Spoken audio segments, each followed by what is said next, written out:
नमस्कार मित्रांनो, मी संजय शिरसाट. पुनश्च आपलं स्वागत आहे. मित्रांनो, आज आपण स्टाफ पोर्टल वरती निवृत्त शिक्षकांची सर्व्हिस एंड कशी करायची याबद्दल आपण बघणार आहोत. ट्रान्सफर पोर्टलला मॅपिंग करत असताना निवृत्त शिक्षक सुद्धा लॉग इन वरती शाळेच्या लिस्ट मध्ये दिसत आहे. तर हे आपल्या स्टाफ पोर्टल वरनं हे शिक्षकांची सर्व्हिस एंड करता येते. तर याविषयी आपण बघणार आहोत की अशा शिक्षकांची सर्व्हिस एंड कशी करायची आणि त्याची प्रोसेस काय. तर मित्रांनो, मी स्टाफ पोर्टल लॉग इन केलेलं आहे. स्टाफ पोर्टलला कसं लॉग इन करायचंय मागील व्हिडिओमध्ये मी व्यवस्थित सांगितलेलं आहे. आता आपण स्टाफ पोर्टल मध्ये आहोत. स्टाफ पोर्टल मध्ये आपल्याला या टीचिंग स्टाफ मध्ये जायचं आहे. टीचिंग स्टाफ मध्ये गेल्यानंतर इथे एंड ऑफ सर्व्हिस नावाचा एक ऑप्शन आहे. एंड ऑफ सर्व्हिस मध्ये गेल्यानंतर दोन प्रकारे आपण सर्व्हिस एंड करू शकतो. एक पहिलं जे ऑप्शन आहे ते म्हणजे बाय सुपरएन्युएशन अँड दुसरं जे आहे ते बाय अदर दॅन सुपरएन्युएशन. तर यामध्ये जे निवृत्ती वय संपल्यानंतर जे निवृत्त झालेले आहेत शिक्षक, असे शिक्षकांना इथून आपण त्यांची सर्व्हिस एंड करू शकतो. आणि दुसरा जो प्रकार आहे, तो दुसरा प्रकार जो आहे की यामध्ये व्हॉलंटियर रिटायरमेंट घेतलेली असेल किंवा वेळेच्या अगोदर तुम्ही तुमची सर्व्हिस एंड करायची असेल ज्या शिक्षकांची, तर त्यांना इथनं आपण त्यांची सर्व्हिस एंड करू शकतो. तर आपण प्रथमतः बाय सुपरएन्युएशन मध्ये कशी सर्व्हिस एंड करायची हे बघूया. इथे क्लिक केल्यानंतर बघा, इथे आपल्याला एक ड्रॉप डाऊन मेनू येईल. या मेनू मध्ये ज्या शिक्षकाचं वय पूर्णतः निवृत्तीचं वय झालेलं आहे अशा शिक्षकांची लिस्ट इथे आपल्याला दिसणार आहे. तर या शाळेमध्ये आपण इथे क्लिक जर केलं तर एका शिक्षकाचं नाव इथे दिसतंय, म्हणजे यांना आपल्याला एंड ऑफ सर्व्हिस करता येते. तर या शिक्षकाला सिलेक्ट करा. सिलेक्ट केल्यानंतर त्या शिक्षकाची डिटेल आपल्याला इथे बघायला मिळेल. तर या डिटेल मध्ये इथे end date of end service म्हणजे त्यांची निवृत्तीची तारीख कुठली आहे किंवा ते कुठल्या तारखेला निवृत्त झाले ती तारीख आपल्याला इथे टाकायची आहे. बघा, इथे आपल्याला ती डेट टाकायची आहे. त्यानंतर रिझन ऑफ एंड सर्व्हिस जे आहे ते इथे ऑटोमॅटिकली सुपरएन्युएशन आलेलं आहे.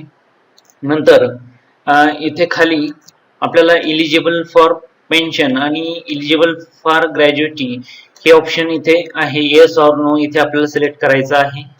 त्यानंतर इथे अदर डिटेल्स मध्ये त्यांची डिटेल टाकायची आहे की superannuation order and references number जर असेल तर तो इथे टाकायचा आहे. रिमार्क मध्ये आपण लिहू शकतो. त्यानंतर इथे डेट टाकायची आहे, ज्या डेटला तुम्ही एंड ऑफ सर्व्हिस करत आहात, किंवा इथे डेट आपण टाकू शकतो. तर ही सर्व इन्फॉर्मेशन फिल केल्यानंतर आपल्याला इथे सेव्ह बटन वरती क्लिक करायचं आहे. आणि सेव्ह बटन वरती क्लिक केल्यानंतर आपल्याला data save please forward data to cluster head, आपल्याला हा शिक्षक आता सर्व्हिस एंड ची प्रोसेस झालेली आहे, आपल्याला हा data cluster head log in ला फॉरवर्ड करायचा आहे. तर बघा की अटॅच डिटॅच करताना सुद्धा आपण तो डेटा फॉरवर्ड केलेला होता, त्याच पद्धतीने हा डेटा क्लस्टर हेड केंद्र प्रमुखाच्या लॉग इन ला फॉरवर्ड करायचा आहे. तर यासाठी आपल्याला forward return to CH and URC इथे क्लिक करायचं आहे. इथे क्लिक केल्यानंतर इथे forward superannuation and other than superannuation data to cluster head इथे क्लिक करायचं आहे. बघा, आता इथे क्लिक केल्यानंतर ज्या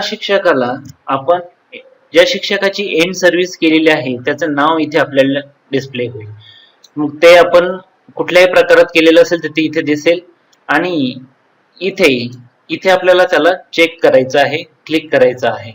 बघा, इथे क्लिक केल्यानंतर हा data cluster head log in ला आपल्याला या बटन वरती क्लिक करून इथे फॉरवर्ड करायचा आहे. बघा, फॉरवर्ड केल्यानंतर data forwarded to cluster head for verification. तर हा फॉरवर्ड केल्यानंतर केंद्र प्रमुखांनी हा डेटा व्हेरीफाय करायचा आहे. आणि तो व्हेरीफाय केल्यानंतर आपल्या डेटाबेस मधनं, स्कूलच्या डेटाबेस मधनं ते नाव नाहीच होईल. तर अशा पद्धतीने आपण इथे end of service by superannuation एन्युएशन मध्ये करू शकतो. आता दुसरा जो प्रकार आहे त्या दुसऱ्या प्रकारासाठी आपण staff teaching staff end of service and by other than superannuation एन्युएशन इथे क्लिक केलं तर यामध्ये आपल्याला आपल्या स्कूलमधील सर्व शिक्षकांची लिस्ट आपल्याला इथे डिस्प्ले होते. तर यामध्ये असे काही शिक्षक असतील की ज्यांची निवृत्तीची डेटच्या अगोदर त्यांनी निवृत्ती घेतली, जसं व्हॉलंटियर रिटायरमेंट आहे किंवा इतर रिझन्स असतील, तर अशांची सर्व्हिस आपण इथनं एंड करू शकतो. फॉर एक्झाम्पल म्हणून आपण एखादं बघूया की इथे काय असतो, डेटा काय असतो. तर यामध्ये सुद्धा इथे बघा की एंड ऑफ सर्व्हिस डेट असेल इथे, त्यानंतर रिझन जे आहे ते इथे रिझन असेल. बघा की कुठल्या कारणाने आपण सर्व्हिस एंड करत आहोत त्यांचं रिझन इथे आपण टाकू शकतो.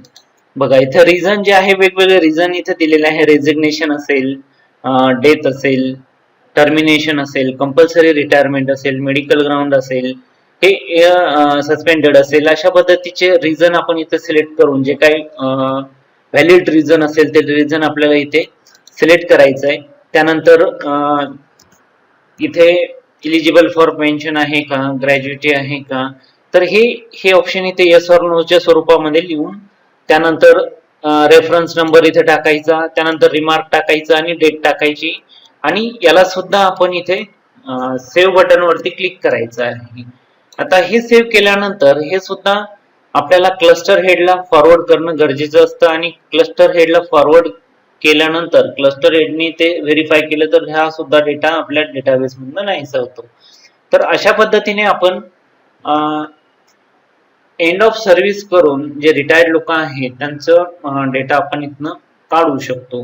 तर हे अशा पद्धतीने आपण इथे स्कूल लेवलला HMनी एंड ऑफ सर्व्हिस कशी करायची हे आपण बघितलेलं आहे. आता केंद्र प्रमुख लॉग इनला याला व्हेरीफाय कसं करायचं हे आपण आता एक थोडक्यात बघूया. तर मित्रांनो आता आपण क्लस्टर हेडच्या लॉग इनला आहे.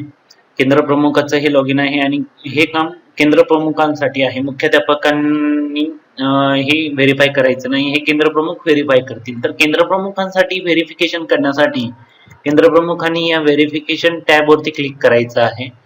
इथे गेल्यानंतर इथे सर्वात शेवटी व्हेरिफिकेशन ऑफ सुपर एन्युएशन डेटा इथे आपल्याला क्लिक करायचं आहे. तसं तर प्रत्येक गोष्ट व्हेरीफाय करायचं असेल तर ह्या व्हेरिफिकेशन टॅब मध्ये आहे, जसे की पर्सनल अँड पे डेटा, इतर डेटाही केंद्र प्रमुखांनी हा वेळोवेळी व्हेरीफाय करायचा असतो.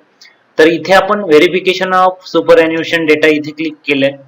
इथे क्लिक केल्यानंतर परत इथे ड्रॉप बॉक्स मेनू असेल आणि इथे ज्या ज्या शाळेनी एंड ऑफ सर्व्हिस केलेली आहे त्या शाळेची लिस्ट इथे दिसेल आणि त्या लिस्ट पैकी जे शाळा आपण सिलेक्ट करणार आहोत त्या शाळेतील शिक्षकाचं नाव इथे डिस्प्ले होईल आणि ज्या शिक्षकाला रिटायर केलेलं आहे त्या शिक्षकाचं नाव सिलेक्ट करायचं आणि जी शाळेने डेटा फॉरवर्ड केलेला आहे तो डेटा आपल्याला पूर्ण डेटा केंद्र प्रमुखाला इथे दिसणार आहे. तर केंद्र प्रमुखाने हा डेटा चेक करायचा आहे, तपासायचा आहे, पूर्ण याची खात्री करून घ्यायची आणि खात्री केल्यानंतर इथे दोन ऑप्शन आहे की जे रिजेक्ट आणि व्हेरीफाय.